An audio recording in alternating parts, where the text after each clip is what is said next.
നമുക്ക് ഇനിയും വിവരങ്ങൾ അറിയേണ്ടതുണ്ട്. ഇനിയിപ്പോൾ കോഴിക്കോടേക്ക് പോവുകയാണെങ്കിൽ അവിടെ വടകരയും കോഴിക്കോട് മണ്ഡലവും രണ്ടിടത്തും രണ്ട് വ്യത്യസ്തമായ തരത്തിലുള്ള പ്രചാരണ ശൈലിയാണ് കണ്ടത്. കോഴിക്കോടാകട്ടെ വലിയ ആരവങ്ങളോ ബഹളങ്ങളോ ഇല്ലാതെ, എന്നാൽ വലിയ വിവാദങ്ങളൊന്നും ഇല്ലാതെ പോയ ഒരു തെരഞ്ഞെടുപ്പ് പ്രചാരണ കാലം. പക്ഷേ വടകരയിലാവട്ടെ വലിയ തരത്തിലുള്ള വാഗ്വാദങ്ങൾ, അത് ഒരുപക്ഷെ കേരളം ആകെ ശ്രദ്ധിക്കുന്ന രീതിയിലേക്ക് പാനൂർ സ്ഫോടനമടക്കം, ഒപ്പം തന്നെ TP വധമടക്കം വലിയ പ്രചാരണ വിഷയവും ആയുധമാവുകയും, ഒപ്പം സൈബർ പരാതികളടക്കം വലിയ പ്രചാരണ ആയുധമാവുകയും ഒക്കെ ചെയ്ത ഇടങ്ങളാണ്. അതായത് വലിയ ഒരുപക്ഷെ കേരളത്തിൻ്റെ ഒരു നേർസാക്ഷ്യം എന്ന് പറയാവുന്ന രീതിയിലുള്ള പ്രചാരണം നടന്ന ഒരു സ്ഥലം കൂടിയാണ് വടകര ലോക്സഭാ മണ്ഡലം. കാരണം അത്രയേറെ രാഷ്ട്രീയം പറഞ്ഞുകൊണ്ട് മുന്നോട്ട് പോയ ഒരു സ്ഥലം കൂടിയാണ്. സ്വാഭാവികമായും ഇന്നലെ കൊട്ടിക്കലാശത്തിൻ്റെ ദൃശ്യങ്ങളൊക്കെ പ്രേക്ഷകർ കണ്ടിരിക്കും. വലിയൊരു ആൾക്കൂട്ടത്തെ ഈ കൊട്ടിക്കലാശത്തിലേക്ക് എത്തിക്കാൻ ഇരു മുന്നണികളുടെയും സ്ഥാനാർത്ഥികൾക്ക് കഴിഞ്ഞിരിക്കുന്നു എന്നത് തന്നെ അവർ ആ ഒരു കാടിളക്കി പ്രചാരണം നടത്തി.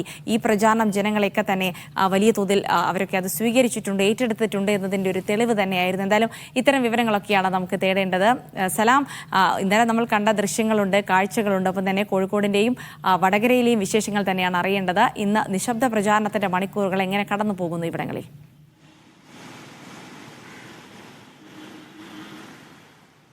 നിശബ്ദ പ്രചരണം കോഴിക്കോട് പാർലമെന്റ് മണ്ഡലത്തിൽ നേരത്തെ തന്നെ തെരഞ്ഞെടുപ്പ് പ്രചരണം അല്പം നിശബ്ദമായിരുന്നു എന്ന് തന്നെയാണ് മനസ്സിലാക്കേണ്ടത്. കാരണം ഈ രണ്ട് സീനിയർ നേതാക്കൾ, ഈ ഇടതുപക്ഷത്തിൻ്റെയും UDF-ൻ്റെയും രണ്ട് സീനിയർ നേതാക്കളാണ് ഇവിടെ മത്സരിക്കുന്നത്.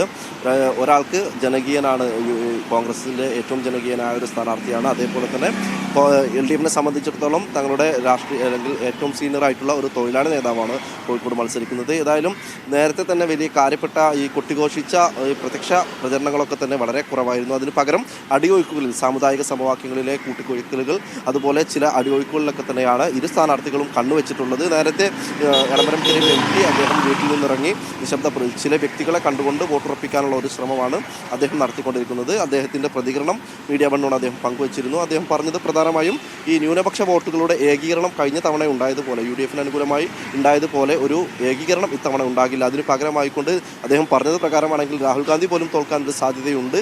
അതുകൊണ്ട് തന്നെ ഈ പ്രധാനപ്പെട്ട ഈ സമസ്തയടക്കമുള്ള മുസ്ലിം സംഘടനകളുടെ, അത് സംഘടനകൾക്കപ്പുറം ഈ മുസ്ലിം ന്യൂനപക്ഷ വോട്ടുകളുടെ ഒരു ഏകീകരണം ഉണ്ടാകുന്നതിനപ്പുറം ഇരു വിഭാഗങ്ങൾക്കും, അതായത് LDF-നും അനുകൂലമായും ഇത് വരാനുള്ള ഒരു സാധ്യതയാണ് അദ്ദേഹം പറയുന്നത്. കൂടാതെ ഈ CAA പോലുള്ള പ്രശ്നങ്ങളിൽ അദ്ദേഹം ന്യൂനപക്ഷ വിഷയങ്ങളിൽ എടുത്ത ഒരു നിലപാട് കുറെ കൂടി അനുകൂലമായി വരാനുള്ള ഒരു സാധ്യത അദ്ദേഹം കാണുന്നുണ്ട്. കൂടാതെ MK രാഘവൻ MP സാധാരണ അദ്ദേഹത്തെക്കുറിച്ച് പറയാറുള്ളത് മരണ വീടുകളിലും കല്യാണ വീടുകളിലും എത്താറുള്ള ഒരു ജനപ്രതിനിധി, ഒരു വാർഡ് മെമ്പറെ പോലെ ഓടി നടക്കുന്ന ഒരു ജനപ്രതിനിധി എന്നുള്ളതാണ്. അദ്ദേഹം ഇന്നും ചക്കിട്ടപ്പാറയിലെ ഒരു മരണ വീട്ടിൽ സന്ദർശനം നടത്തിക്കൊണ്ടിരിക്കുകയാണ്. കൂടാതെ അങ്ങനെ സ്ഥാനാർത്ഥികളുടെ നിശബ്ദ പ്രചാരണങ്ങളൊക്കെ പുരോഗമിക്കട്ടെ. വരും മണിക്കൂറുകളിൽ നമുക്ക് ആ വാർത്തകളിലേക്കൊക്കെ തിരിച്ചു വരാം. എന്തായാലും